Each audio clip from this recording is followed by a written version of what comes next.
Grout. I'm the events and outreach coordinator for UPnGO. So UPnGO is the underrepresented professional and graduate student organization. And our mission is to create an open community of diversity and equity through academic support, collaborations, events, and networks. So this is a great example of collaborations that we do to really just reach out to the community and help educate. And we have Murdock here, and he is going to take over from there. Yo, first of all, behind your muted mics, and I can't see y'all's faces, so I'm gonna say this in good faith. Clap for Whitney, please, because I don't know if you see. I don't see more mics. I see a lot more screens now. Listen, clap for Whitney, because y'all know it's difficult on the Zoom call with all these people that we don't know to be talking that talk to introduce an event. So first of all, we're gonna need a hand clap for Whitney. I see these emojis and I'm geeked. What's good, y'all? So good afternoon, good evening, good morning for those in different time zones, which I don't know why you would be if you all are on email for IUPY. That's a different conversation for a different day. The point is, what's good, y'all? My name is Murdock. I'm a purpose-driven, action-oriented servant leader and proud product of the world's largest small city, Indianapolis, Indiana. In this particular capacity, I serve in a law school's Office of Diversity and Inclusion alongside my partner, my accomplice, who's dedicated to D&I, Dean Patricia Kinney. I don't know if Dean Kinney's still in here. So I see her. I see the, well, we can't see her. We see the name though. And so like I said, we represent the Office of Diversity and Inclusion today. I see other McKinney folks in here too. There she is. Shout out to Dean Kinney.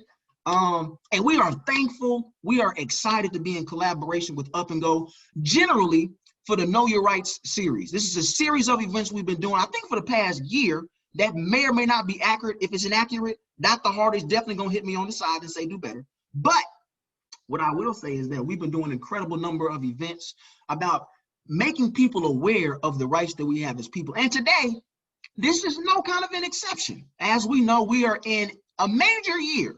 We are experiencing not one, but two pandemics of our present that we are looking to persevere and push through in a number of different ways. And one way to persevere through the pandemics of our present is by understanding the agency that you have as a voter.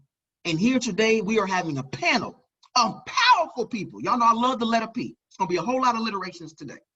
Talking that talk about the rights that we have as voters in the middle of this moment, in the midst of this movement to make Black Lives Matter. And we are thankful to be here today with such informed folks from different capacities, places, and spaces to explain to us what rights we have right here, right now. We're not gonna tell you who to vote for, but all we can do is encourage you to cast that vote, put in that ballot. Now I'm done. I done already said too much. I probably exceeded my time. So I'm going to now yield my time to my incredible co-moderator, Whitney, to take us to the next step. Thank you, Murdock. I appreciate it. So we are going to we have three great panelists today to answer questions and also to really give us some great valuable information, really invaluable information about how to know your rights and what to do at the polls. So first off, we have Dr. Jamie Levine Daniel, sorry, and then Russell Hollis, and he is the Deputy Director with the Marion County Clerk's Office. Dr. Daniel is an assistant professor at IUPUI's O'Neill School. And then we also have Ashley Toruno, who is a community engagement and policy advocate at the ACLU. So we're just gonna kind of jump off by really having each of the panelists introduce themselves and then really answer the question, why do you vote? And kind of take it from there. So Dr. Daniel, would you like to begin? Sure. Since this is a Know Your Rights panel, I do also want to take a moment to acknowledge that we're on the traditional land of the Miami, Potawatomi, and Shawnee people. I think we can't do anything without acknowledging that and whose rights have been removed or silenced. In terms of why I vote, well, I'm sorry, first question, who am I? I'm an assistant professor. I teach public affairs and nonprofit management. And I do this with a critical lens. What does it mean to be an engaged citizen? What does it mean to be someone who delivers public goods? And what do we know about how our systems either can address or have perpetuated the issues and inequalities that we are seeing today? In terms of why I vote, voting is one of the fundamental ways that is and I'll get into this in a little bit, but it's alleged to be one of the most democratic ways to participate. Everyone allegedly or ostensibly has a vote. And I feel like if I don't exercise my right to vote, then I have no right to complain. I have a right, I know how to exercise it. And if I don't, I have no right to complain about the choices that our leaders make if I haven't even exercised that fundamental right. I say all of that with an asterisk to say that I'm aware of my rights and I've exercised them before, and that it's not that easy for everybody else.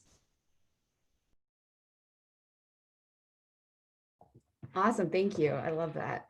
And then we are going to, and then Russell Hollis, would you like to go next? Absolutely. My name is Russell Hollis. I am the Deputy Director for the Marion County Clerk's Office. I'm here on behalf of Clerk Mila Eldridge. And in the capacity as Deputy Director for the Clerk's Office, I serve as the Communications Director for the Marion County Election Board. And so I'm also an alum of the Indiana University McKinney School of Law. So shout out to the law school students and faculty that are on this Zoom meeting. And the reason that I vote is because I want to have a say in the folks that pass legislation or make laws that affect my daily life. You know, a lot of times in government and politics, we focus solely on the executive branch of government. And we forget some of the things that we learned in elementary school, that there are 3 branches of government. You know, there's the executive, there's the legislative branch, and there's the judicial branch. And, you know, my personal opinion is that the legislative branch, they're the ones that make the laws. Well, that's not an opinion, that's a fact. But my opinion is that those legislators have more of an impact on my daily life than the President of the United States. And so the reason that I vote is because I want to be engaged enough to know not only who my legislators are, but to have a say in who those legislators will be that are passing the laws that impact my daily life. Great, I love that. It's very, very valid. And then Ashley Toruno, would you want to follow? Yeah, so hi everyone. Thanks so much for having me be a part of this incredible panel and this incredible event at such a critical time. So thank you all to the organizers and everyone attending. So yeah, like they said, I work at the ACLU of Indiana on our advocacy team. I focus on, you know, a wide range of issues. As you can imagine right now, highly focused on voting rights and policing reform. Those are kind of my issue area priorities during this time, but always a priority. You know, all issues are intersectional. But when I think about voting, I really do think about it, at least in my role, I think about it professionally and personally. Professionally, I think about, you know, holding our government accountable, holding our elected officials accountable at the ballot box, but not ending there. You know, that's the first step of holding them accountable to serve you and your community. And then I also think about historically how people of color, communities of color have been disenfranchised from the right to vote or have been systemically pushed out of that democratic process. And when I think about that personally, I think of it, you know, I'm a daughter of immigrants. I'm a daughter of asylum seekers from Nicaragua. And I think about growing up, voting wasn't, you know, a thing we could do. It's not like I could go to the polls with my parents. It's not like we talked about voting. It's not, it wasn't open to us. They were, you know, non-citizens. So it's not something that I grew up knowing a lot about. But we did talk a lot about holding government accountable. Like I said, there are asylum seekers from Nicaragua, lived through the revolution in Nicaragua and came to the States. So the power that the government had in my life, not only in the US and in Nicaragua, has always influenced my lens and has always kind of put my perspective into how I see voting. And that's why I always emphasize that it's the first step. It's not the only step. And if it's not accessible to you, there's still plenty of other ways to be involved in your community and being, you know, still helping others know what their voting rights are. So, you know, I have plenty of undocumented friends who do more voter outreach work than anyone I know. So there's so much ways to be involved in the process. I vote because I know it's a right. It's a right that I have and a right that I want to exercise, just like how the other panelists, how you two were saying. You know, it's such a critical right to make sure we all exercise, because, you know, the strength of our democracy lies in every single person who has the right to vote. So that's why I'm so passionate about this work, and yeah, excited to keep talking about it. Great, I love that. Thank you for sharing your story. So now that we know all of our moderators, just to kind of give an overall like plan of how we're going to proceed, Murdock is going to really facilitate the conversation further with the panelists and ask these crucial questions. And then at the end, if everyone can just kind of keep their mics muted, and then also at the end, we will have a time for questions and answers. Those questions and answers will be submitted through the chat, and then I will be able to ask the panelists those questions. So just please try to, I know we've had some people just join, keep your mics muted and really utilize that chat during that question and answer time that's going to be at the end. And then also at the end, we will hear from the IUPUI Civic Engagement Group about some resources that they have available to us as far as the upcoming election and things like that. So from here, we'll have Murdock then start the conversation. Incredible. So first of all, thank you for that introduction. Thanks for really giving the framework for the conversation. And to the panelists, thank y'all so much for that introduction, because I'm just excited, as I always am on these panelists and calls and such like that. I just get excited. But I'm more so excited just because each of you bring a unique perspective to this conversation. But amidst the unique perspective, there are places and spaces of intersections, just like our identities, that are going to allow for anyone who's tuning in, whether it's for 5 seconds or for 50 minutes, to have takeaways in which they can impact their communities. And I'm just so excited to dive deep into this conversation. What I do want to say to the attendees is I got a lot of energy. All right, I need y'all to have some energy. So get in this chat, please. I need, when someone says something, I need snaps. I need virtual snaps. When someone says something I agree, say, I agree. When someone says something like, wow, that resonated with me, type, that resonated with me. Why do I say that? Because we're not in a room. We're in a Zoom room. I need y'all to zoom to the chat so that as people are saying and talking that talk, there's encouragement, because it's going to make for a much better conversation. There right now are 43 people in here. This is excellent. I want to see 43 people in the chat, okay? And then when it's time for questions and answers, do not sit here like you got a question, because I'm about to ask a question to Dr. Jamie Levine Daniels, and she's going to ultimately say things that I'm going to need her to repeat more than once, because she's about to break this down at a level that is amazing, simply amazing. So look, see, I love it. Thank you. We are having energy in the chat. Dr. Daniels, are you ready? I am. Okay, so first question. I lost the questions, Lord. Okay. So you, first of all, you did an acknowledgement to start your introduction even in a virtual space. And that level of intentionality is the energy we need as you answer this or respond to this prompt, right? Please describe the relationship between this idea of democracy and civic engagement. And don't just describe that relationship, but please do it from the perspective of voting, serving as a very form of that civic engagement in democracy. Does that make sense? It does make sense. And I see some current and former students, so some of this should sound familiar, and I will try not to get on too much of a soapbox yet. But democracy at its base is of the people, rule of the people. And that sounds really great, nice and fluffy rainbows and unicorns, right? We all get along. But who gets to decide which people, and who gets to decide who's making those rules? So in my classes, for example, we read Dahl, we read his book on democracy. It's like 100 pages, totally readable. And he talks about the characteristics of democracy, including effective participation. And in order to do that, you need institutions like free, fair, frequent, elections and inclusion of all adults. So everybody should have a vote. That is why I think people tend to say that voting is a fundamental right. It's the most basic expression of democracy. Everybody gets to do it. Except when we start to pick apart that reality, not everybody gets to do it. Everybody should get to do it, but not everybody has the rights. And this comes into having knowledge about how policy works and the various wonky policy tools and judicial tools and courts and ways that people try to put in place blocks for voting. At its basic level, I'm going to reference some articles and then I'm going to put them in the chat after because I can't do both things at once.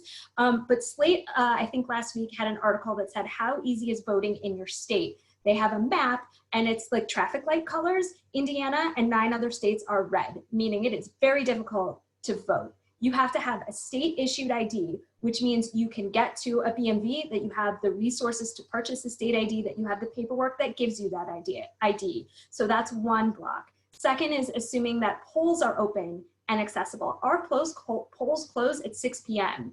Our polls close at 6 p.m. now, at least during COVID, when parents are at home and parents and other caretakers are at home, or people who are trying to be safe and mindful of public health don't want to needlessly go out and vote or do anything that would put people or themselves at jeopardy.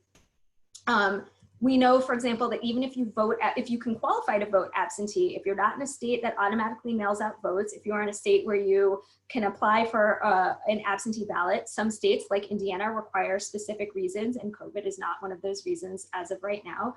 We know that absentee ballots tend to get rejected. At least 4% of mail-in ballots in North Carolina, for example, have been rejected. That's a lot in a close election. And we also know that young absentee ballots and ballots from people of color tend to get rejected at higher rates than other ballots. So when you take a look at all of this and you put this picture together, it's really easy to say, go out and vote. But it's really hard if you live in a place that was, that Shelby versus Holder, the lawsuit from 2013, vacated rules that tried to implement oversight and making voting more accessible to people. They didn't vacate the act, they vacated the formula that was used to say whether you needed that oversight or not. That's a super wonky thing to know, but the end result is it makes it very hard to vote in certain neighborhoods, in certain counties, and in certain states. So should all people vote and have the right to vote? Yes, but in reality, do they? No, and therefore that takes this idea of rule by, of, and for the people and narrows it down to by, of, and for certain people. What? Okay, so maybe they didn't hear the same thing I heard. You know what I'm saying? Maybe that's what it is. Maybe your mic was muted or something like that, but that was fire. That was fire. I mean, and I took notes, right? And I can't share all my notes because I have to go on to the next person.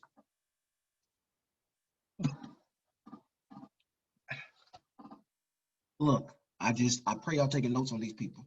Okay, I just pray y'all taking notes for these people. So look, I gotta go to the next question, but that was it. Dr. Daniels, thank you. Dr. Daniels, thank you. So we gotta go to this next question. So next, Dr. Daniels gives us this great context. My oratorical mentor says, a text without context is merely a pretext for counting people. A text without context is merely a pretext for counting people. What does that mean? He's talking about you can have something like a phrase or a word, like what Dr. Daniels just ended her eloquent introduction with, right? That you can sit it and it sounds one way, but when you finally surround that quote, that phrase, that statement with the foliage of information, if you will, that it actually sits inside of it, have a completely different meaning. And when you remove it, you can make it seem like something that it's not. And what Dr. Daniels has done for us today is, as we have a conversation about voting rights, we understand it's not so simple to be able to say, just go out and vote. There are obstacles in place that make it difficult to do just that. It's hard to just do it. It's hard to just vote. However, we are not without, even in this moment of difficulty. And that is why I am excited, I am exuberant, I am elated that my brother, my big brother, man, Brother Hollis, what I need you to do is I need you to explain to people ways that, even with the context that Dr. Daniels has given, what agency do we have? What do I mean by that more specifically? How can I engage in my civic duty to vote during a pandemic, right? And then among other things that you might mention, please be sure to speak on voting in person, voting absentee, and then also volunteering at the polls. These are all actions that some of us, are able to take. And if we're able to take them, what can we do to actually use it? Yeah, thank you for that, for the introduction and that setup, Anthony. What I kind of have like a different side of the coin than Dr. Daniels. And it's like, even though there are these obstacles and these systemic barriers to voting, I want to communicate to you how to avoid those barriers. And it's actually kind of easy to avoid some of those barriers. So you mentioned, how can we vote during the pandemic? You can either vote by mail, and that's absentee by mail in Indiana. For those of you that don't live in Indiana, it's either absentee by mail in your state or vote by mail in your state, depending on what state you live. And for those of you that are in Indiana or an absentee voting state, you have to select a reason, right? Dr. Daniels mentioned that you must qualify. And by qualifying, at least in Indiana, you have to literally check a box, and you have to check one of 12 or so different boxes as to why you want to vote absentee by mail. Should there be that, should you have to choose one? That's a different debate. But the unfortunate reality is that we are in a predicament to where you must select a reason. And from a practical perspective, we, and by we, I mean an election board, a county election board, does not have the capacity to verify that reason. And even if we did, it is nearly impossible to verify the reason that you as the voter are selecting. Therefore, you simply checking a box is pretty easy to do if you want to vote absentee by mail. And I would say that here in Indiana, the state has created this online application portal, and it is incredibly easy to complete that online portal when you want to vote absentee by mail. And you can access that at indianavoters.in.gov. And you know what? The amount of time that it takes you to pick up the phone and order a pizza, that's actually longer than the time it would take you to decide to vote absentee by mail and complete that application. You can do it in less than 5 minutes. It's incredibly easy. Now, another way that you can vote during the pandemic is in person. And when you're voting in person, there's in-person early voting and there's voting on election day. Here in Indiana, in-person early voting begins on Tuesday, October 6th in your county clerk's office. It doesn't matter where in Indiana you reside, your county clerk's office will offer in-person early voting beginning Tuesday, October 6th. So you will have roughly 30 days of in-person early voting available. In Marion County, we will have in-person early voting in the clerk's office during the weekdays and the weekends, beginning Tuesday, October 6th. And then we will have 5 different early voting locations where you can vote beginning Saturday, October 24th in Marion County. So at the end of the day, you have multiple locations where you can vote before Election Day. And I strongly encourage those of you that plan to vote in person to do it early. By voting early, before Election Day, that minimizes the possibility of long lines on Election Day, which provides a safer voting experience during the pandemic. And then you have voting on Election Day. And on Election Day in Marion County, we will have 187 different locations where you can vote. And that includes large facilities such as Hinkle Fieldhouse at Butler University, Bankers Life Fieldhouse, where the Indiana Pacers play and the Indiana Fever, and Lucas Oil Stadium, where the Colts play. Those are large facilities to where, whether it's inclement weather or extreme, if there were long lines on Election Day, those long lines can safely be inside of those buildings while still maintaining social distance. So there's lots of options for voters to vote during a pandemic. And I would say that it is, even though barriers exist, it's still easy to get past those barriers. Excellent. Thank you for this wealth of knowledge, this wealth of information. I think it's important that when we have a lens that's given to understand how difficult our times might be, to still give people the knowledge and the insights they need to say that, yo, all of our opportunity and agency is not lost. And really, I think that offers a great introduction to our third, definitely last, but definitely not least, panelists to be able to come and talk today. And so Ashley Toruno from the ACLU, good afternoon. I was talking about your top and how you matched it with your flower earlier, just because I think that blend is incredible, but it also speaks to your ability to balance so many different perspectives that you spoke on during the introduction. And so I'm gonna ask you your question now. Can you please, and you talked about this earlier, can you please define the term voter suppression? Can you speak on the communities most disproportionately impacted, right, as we have this conversation about voting rights, and why your organization, the ACLU, has placed such great emphasis on increasing awareness and combating that form of disenfranchisement? Yeah, definitely. So thank you all for all those different perspectives. Yeah, from, like a theoretical perspective of how our government holds that, and from a practical perspective of how we can, really overcome those barriers and how easy it's being overcome, how those barriers are really being addressed here in Marion County, which is awesome. And yeah, when I think of voter suppression, I think defining that term, I think should, start with saying voting should be as easy and convenient as possible. I think that is bottom line for voting, for your right to vote. It should be as easy and convenient as possible. However, we know that a lot of politicians pass measures to make it harder to cast a ballot,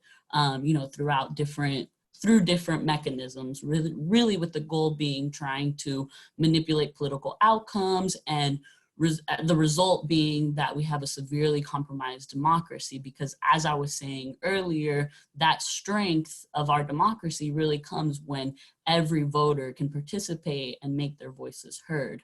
However, we know voter suppression efforts range in a lot of different tactics in order to suppress the vote, and it impacts different communities a lot differently. And what might seem like, an unobstructive voter ID law, it really isn't. They're being able to get a voter ID doesn't look the same for everyone. Yes, it might be free to get a state ID in Indiana, but all the documentations to get that ID aren't free and aren't always accessible to everyone, for a lot of reasons.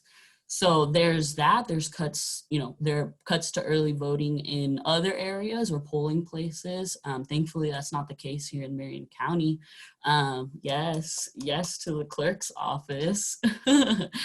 And, there's other forms of systemic disenfranchisement, like mass purges to the voter rolls, which, we've had some litigation on that through the ACLU, and millions of other tactics, right? If you've ever seen the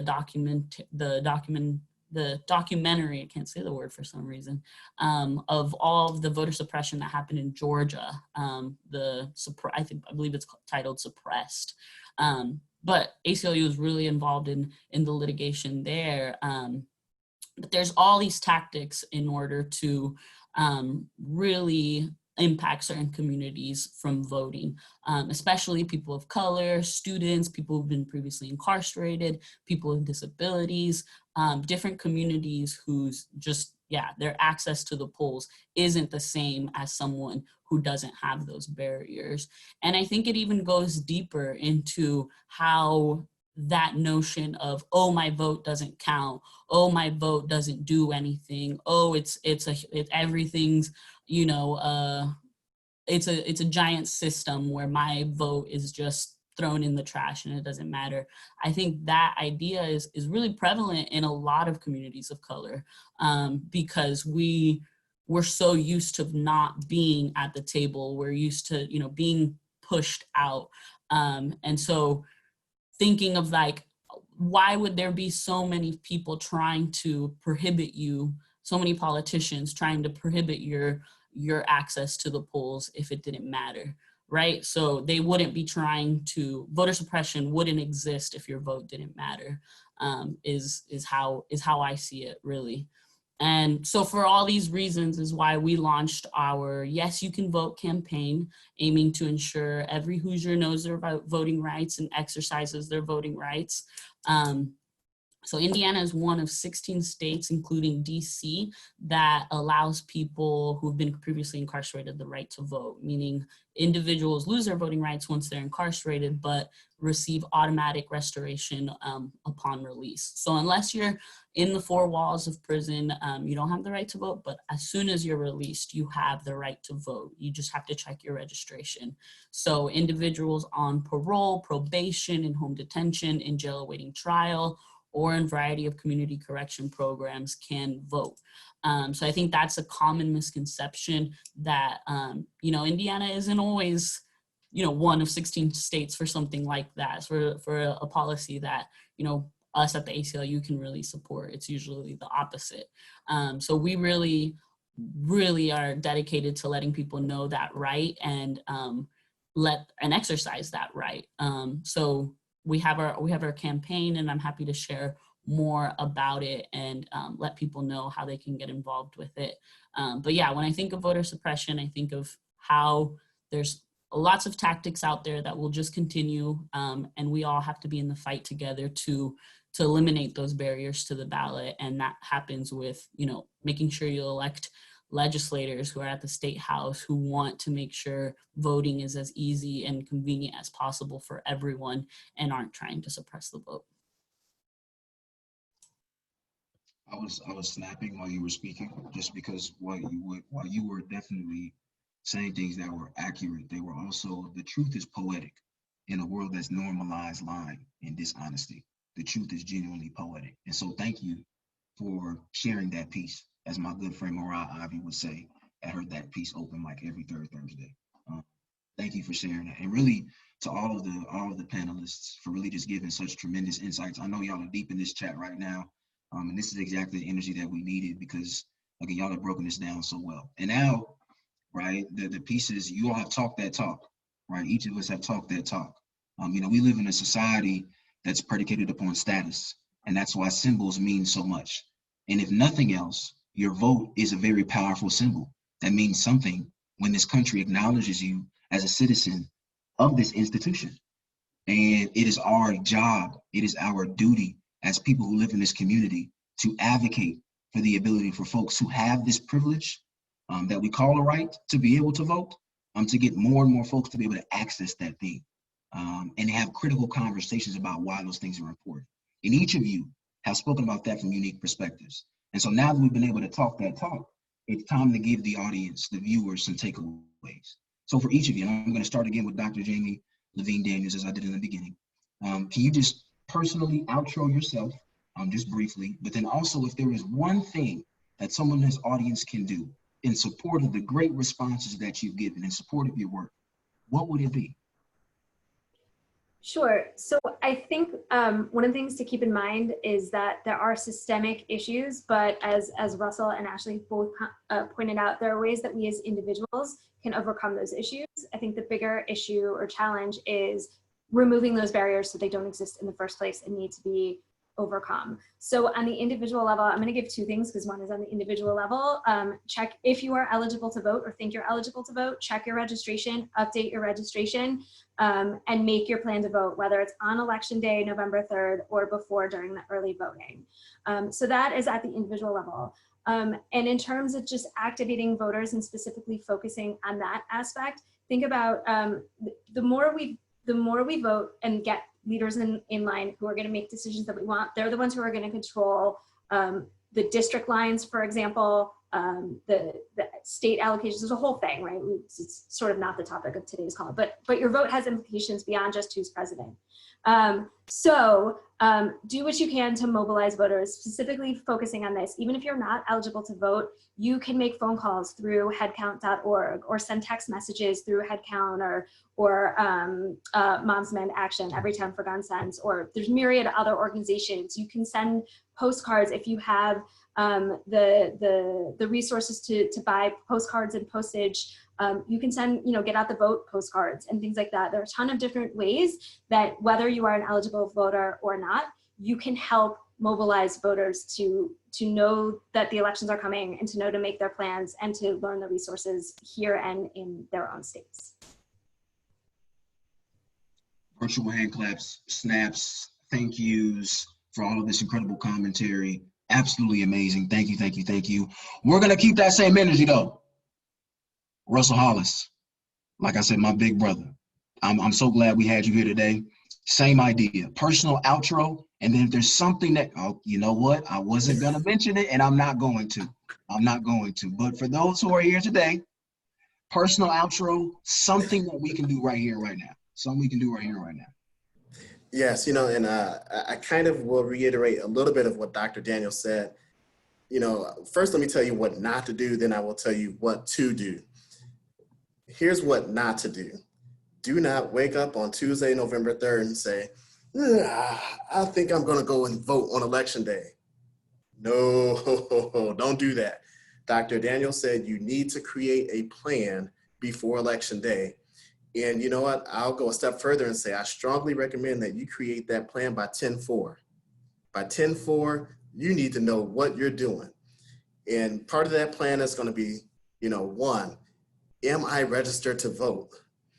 If not, register to vote at indianavoters.in.gov. It's incredibly easy. It should take you roughly 1 minute to register to vote online at indianavoters.in.gov. Step 2, am I voting by mask in person or am I voting by mail? If you are voting by mail, request, or you must first apply to vote absentee by mail and submit that application immediately. Danique in the comments said, don't delay. And that's exactly right. Don't wait, go ahead and get that in today so that you can make sure that you have plenty of time to receive your absentee ballot and so that you can hand deliver your absentee ballot to an election board office, an early voting location, or an election day voting location before noon on election day, or you can submit it in the mail. And I would only submit it in the mail if it is between now through early October. If it is 2 weeks before election day, I would not submit that, or I would not return that absentee ballot in the mail. I would not do that. I would hand deliver it if it's 2 weeks before election day. I would hand deliver it to an election board office, an early voting location, or an election day voting location. And in Marion County, if you are hand delivering that absentee ballot, you do not have to wait in line if there is a line. You can skip the line, approach an election worker and say, here is my absentee ballot. It's that easy. And if you plan to vote by mask or in person, again, go to either vote.indy.gov, again, vote.indy.gov if you live in Marion County to see where you can vote and see what the hours are of those early voting locations or just the location of those election day locations. Again, don't just wake up on election day, but make that plan before 10/4 so that you know what the heck you're doing when it comes to voting during this election cycle. Come on now, y'all gonna have to claps, snaps, something. Too many gems being dropped in 2 minutes. Now listen, Ashley from the ACLU. Listen, you might be my new best friend after today's panel because I just love your comments so much. Bring it home, all right? Bring it home for the people. Personal outro, talk that talk just briefly, and then we need one takeaway. One takeaway for today, because don't delay, register today. I'm gonna stop. Talk that talk. No pressure, no pressure. All right. Yeah, no, I would echo a lot of the things that have already been said by Russell and Dr. Levine Daniels. I think there's so much power in our vote, and we've said that time and time again. And I'm sure if you're listening into this, you know that. But there's probably a lot of people in your circles, in your families, in your friend groups, in your student groups, in your classrooms. There's plenty of people out there who don't understand that power for a lot of reasons. Like I was saying earlier, historically, lots of communities have been pushed out and continue to be. So I think, one thing I do want to talk about is how we all hold different types of power at the individual. This is, a part of training I do frequently to talk about the frameworks of community organizing, which if you're not a community organizer, it might sound a little bit like intimidating to go out there and really organize your people and get them to do something. And it isn't easy, but it's doable. And it all starts with one person. It all starts with you recognizing your own individual power, and you recognizing that you hold power as an individual, whether you're a student at McKinney, you're a student at Iupui, you're a resident of Indianapolis. That's your individual power. And we all hold collective power as well. We all are, members of a neighborhood or a student, or if you are a member of like a club or a student organization, you're a member of some sort of collective power, even their class. All of us here are holding a collective power right now in this moment. We're a collective group of people kind of sharing the same ideas or sharing a sort of similar background. We're all really passionate about voting rights right now. So that's like collective power. And then our institutional power is, what institutions do you belong to? Is that your larger university? Is that the city of Indianapolis, or even the state of Indiana? That's our institutional power. So it all starts with recognizing your own power and using that power to advocate for change, to advocate for what you want, what change you want to see. So after recognizing that power, I challenge everyone to check in with at least 5 people within your circles to see if do they have a plan to vote? Do they know what their voting rights are? Have they registered and made sure 5 other people in their circles are registered? Like I said, it starts with one person and it can just build from there. So that's my first call to action to everyone, is to use your own individual power and advocate for change. And building on that, like I was saying earlier, voting is the first step. When we want, in our vision, we want someone to be able to wake up one day and just go to the polls on election day. That would be beautiful, right? If we had same-day registration in Indiana, which we don't. If we did, that would be incredible. Think about how many more people we could get to the polls. Think about how much stronger our democracy would be if everyone could get their voices heard. So I would challenge you all to get in touch with your legislators at the State House. You all have legislators who are elected to serve you and represent you. So I would say advocate at the State House and advocate for voting rights once session starts in January. So like I said, voting is the first step, and then just keep going from there. And then I would say to share our information on our voting rights campaign. So like I said, we have our voting rights campaign with our voting rights cards. We have a bunch of them. If you're doing any sort of voter outreach with a group, or you're doing voter registration, you're doing some sort of drive that you would like voting rights information to, please reach out to me. I'd be happy to get you some materials. We have posters as well. We have a video where it kind of goes into more detail. Like I was saying earlier, if you're on parole, probation, home detention, in jail awaiting trial, or in community corrections programs, you have the right to vote. So if you have a network you'd like to share that with, please get in contact with me. And I'll put my email in the chat for anyone who wants to get involved. So yeah, those would be my takeaways. Awesome. I love that. Thank you guys so much. And we're getting a lot of great information in the chat too. So I wanted to reassure everyone that we're going to send a follow-up email that will have all of those links and all of those questions that have answers in the chat. So you don't have to worry about jotting that down or remembering it. So we're going to take a short time for questions and answers. It looks like Zoe has a question. How do you vote early? How does it differ from voting on election day? This is the kind of question that I normally get, so I'll go ahead and take the lead on this one. So Zoe, early voting is done in person and is done before election day. Any voter can choose to vote in person before election day. You do not need a reason to vote early in person. And it's not really different from election day. I guess it's different in respect to that it's before election day. That's the primary difference between in-person early voting and voting on election day. Just be sure to check with your county election board office on when and where you can vote early before election day, as well as when you can vote on election day, because there will be more voting locations on election day. And if you still have questions, regardless of whether you live in Marion County or not, my information is in the chat. You can email, text, or call, and I can better walk you through that. But as a general matter, there's really no difference, but just know that it's in person and it's pretty easy to do. Great, thank you. I have not seen any other questions that weren't answered in the chat come through. So if anyone has any other questions that they want to get answered by our panelists, please let us know in the chat now.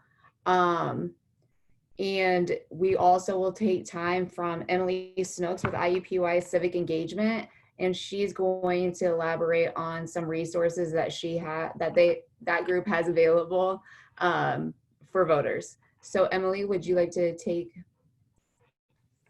the stage? Yeah, first I have to say this all was beautiful. Like, you guys are like mentors to me as like a student, just like seeing all of this. So it was really, I took lots of notes. But I am the Civic Engagement Area Manager here at IUPUI. We do voter education, voter advocacy, and voter registration. We do a lot of tabling. So if you're ever in the campus center and need to register to vote, look for us. We'll do that for you. We also have a Instagram that has a lot of our information now because of COVID. We don't have as many events. But one special thing that the community office has been working on is actually a Canvas module.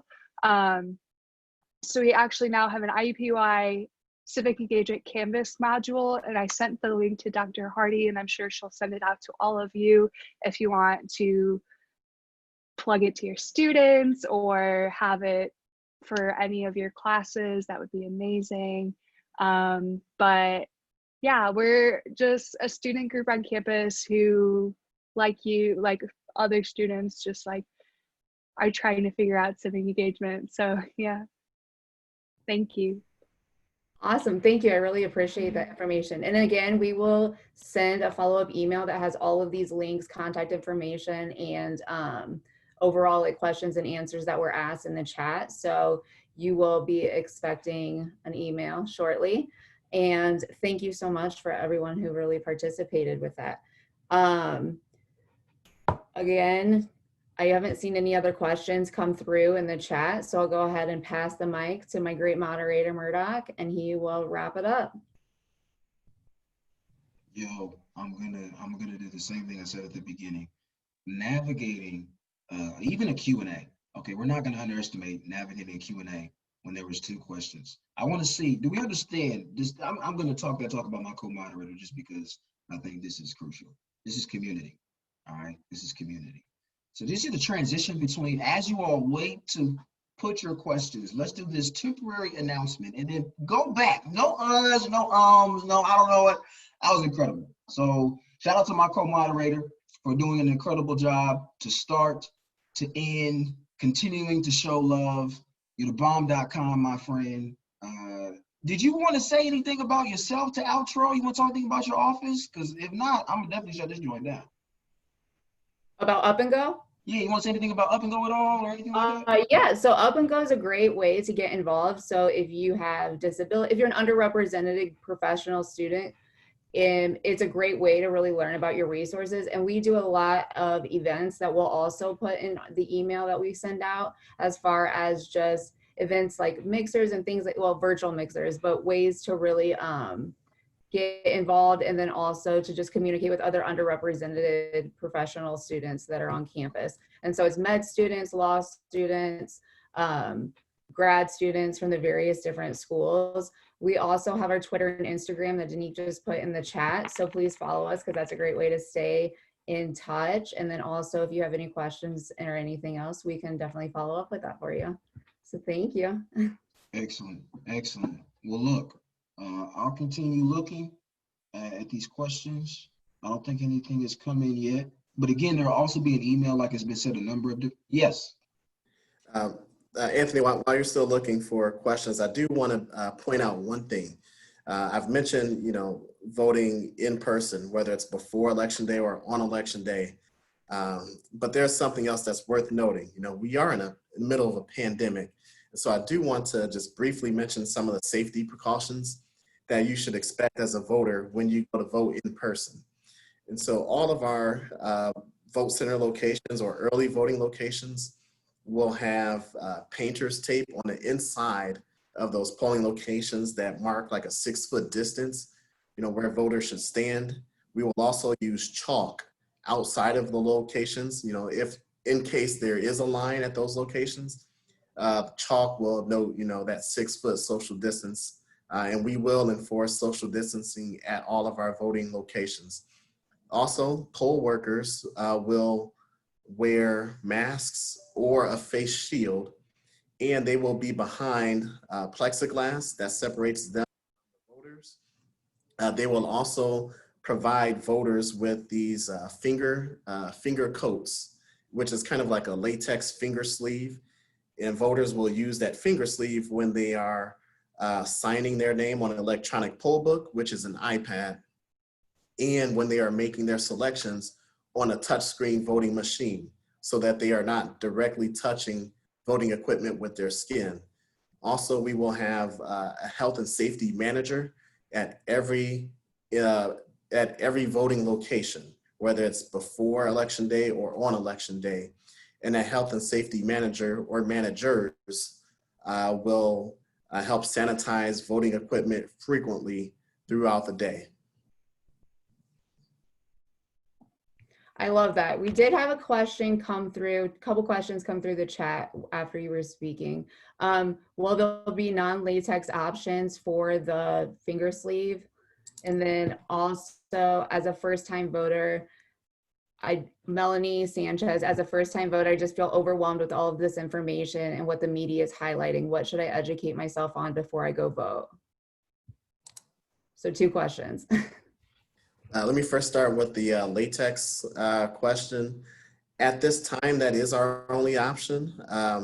I will check and see if we can have another option available, but at this time, that is our only option. With the second part of your question, I would encourage you to go to vote.indy.gov. Again, vote.indy.gov. And what you can do to educate yourself before election day is to find out general information such as voting locations, days and hours, but also I would encourage you to click one of the tabs towards the top of that page, and that is the Voter Information Portal tab. What I would encourage you to do is once you go into that Voter Information Portal, you can actually select what you want to view, and I would encourage you to download a sample ballot, and it's going to be a PDF version of your ballot. When you do that, you can find out who is on your ballot. That way you can start to do some research on who the heck those people are, what they stand for, and you can make an informed decision before you go to vote. And you can even print that ballot, fill it out, and take it with you so that when you go to vote, you already know who you're voting for, and you're only in the voting booth for maybe 1 or 2 minutes making the selections that you made on your PDF ballot. Awesome. Thank you so much. There's one more question for you, Russell. Thank you for your stamina with it. Virginia Washington asks, if an absentee ballot is received but rejected for some reason, is the voter notified of that rejection? Yes, the voter now will be notified of that rejection. Some of the common reasons that an absentee ballot, and Dr. Daniels kind of touched on this earlier, but some of the common reasons that we see that an absentee ballot is rejected is mainly that the voter did not sign the return envelope. And that is mandatory under Indiana law that you must sign the return envelope that your ballot is sealed in. So ballots are commonly rejected, but you know what? If we receive that ballot before Election Day, we have enough time to contact that voter and have that voter cure that defect, and they can just come in and sign that ballot. That's another reason why we encourage folks to not wait to the last minute to give themselves multiple days or weeks to fix those kinds of issues. Thank you so much. I really appreciate that information and answering those questions. I think that's all the questions that I've seen come through. So thanks everyone for those last minute questions. I think they were really good ones and ones that had very valuable answers. Do you mind if I say something? I want to pick up on Melanie's comment about being overwhelmed with the media. I think that's totally understandable, but the important thing to know is that your vote matters, as Ashley has said and Russell has said, and so many of us are trying to emphasize. And I think that, you know, the media, which is a nebulous term, there's a lot out there and there are many reasons to write stories and many angles from which to start. So I think that Russell's suggestions about filling out a ballot, filling out a sample ballot beforehand, looking at that and using it through the Indy portal, which is apolitical. Its only goal is to get you to come out and vote, right? And so the information is there and you can make those choices. It takes time to be an informed voter, but that is a great source of information. And like, it's okay. I'm someone who teaches current events and stuff like that because everything is current to public affairs right now. And like, it's okay to turn off the media. It's okay to like ignore some of the political articles because I think that might feed into some of the anxieties also. So go and look for the information at sources like the IndyGov or the portal that your state has if you are not a non-Indiana resident, and use that information and then go in armed with that and kind of tune out the rest that's noise. Can I add one little thing too? Just right after that. Yeah, I definitely agree with all of that. And just wanted to add one thing, because like I remember being a first-time voter, and I remember, like I was mentioning earlier, no one in my family voted when I was younger, didn't have the right to vote as immigrants. So one thing that I did that I really recommend to anyone who might have like a similar background is making it fun and going with people who share your identity, who share the same background as you, who might be hesitant because it is very overwhelming. It does look very different in you know, our home countries or somewhere else, or there just might be there's a lot when it comes to voting. There's a lot when it comes to this election, but getting together in community with people, like I was saying earlier, it starts with one person, it starts with all of us, you know, being in community together and overcoming any barriers together. So educating yourself with a group of friends or, you know, with a family member or someone who can also go to the polls with you. I know it's hard to do that right now because we're in the middle of a pandemic, but whoever you're, you know, in contact with, and I think that community piece is just so vital. Excellent, just excellent. All I'll say is it's a one, shout out to UPnGO, shout out to the Office of Diversity and Inclusion for again this collaboration for this Know Your Rights series of events, but this one focusing specifically on voting rights. Shout out to this bombastic panel for continuing to share these incredible tidbits and nuggets. Also shout out to you all as attendees for like just being fired. Like again, this was great because you chose to engage in the comments. You chose to use these emoticons or emojis, whatever their name is, on this Zoom so that we know that you're here and that you're watching. So shout out to you. The last thing I'll say is you know, I'm a huge hip hop fan, right? And something that DJ Khaled says is to know yourself. Don't play yourself, right? Don't play yourself, know yourself. You can't know yourself unless you love yourself. And you have to care for yourself if you love. Because you care enough to love, then you can grow to know. Now I want to replace yourself with vote. You're right. Know your rights. Love your rights and care for your rights. Because when you care for those rights, you can grow enough to know them.